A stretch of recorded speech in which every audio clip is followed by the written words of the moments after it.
এটা করে সমস্যা নেই।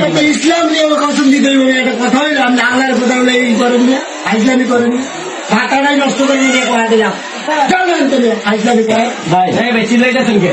সব আজকে ভাইরা দিবি ভাইয়া কি ইসলাম ভাই ভাই শুনে ইসলাম নিয়ে কসম করেন ব্যবসা নিয়ে কসম করেন আপনার একটা ভোট দেওয়ার লেগা দীর্ঘদিন বছর ধরে আমরা আইসলাম একটা ভোটের লেগা ভোটের কত মূল্য জানেন আপনি ভাই আমি তো ওকে বুঝতেই পারছি। কারণ কসম দিতে বলেন কেন বাইরে লাড়িতে বাইরে ভাই ভাই ভাই যেমন পেয়ারে চেতেন না ভাই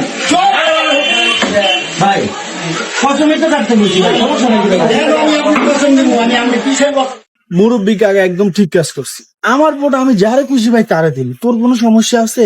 তোরা আমি কসম দিতে হইব, কসম কাটতে হইব। আমি দেখতেছি কেউ কসম কাটতেছে জান্নাতের টিকিট দিতে চায়, আবার কেউ দেখে গেছে আপনার ফ্যামিলি কার্ড দিতে চায়।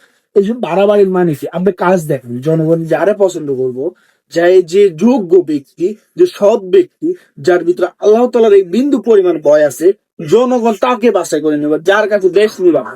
আপনি সেটা না করে আপনি কষ্ট বাড়াইতে মানুষের কাছে ফাইজলামির একটা লিমিট থাকে, ফাইজলামি ছাড়েন। বরং আপনাদের কারণে আরো মানে কথা দলের বদনাম, দলের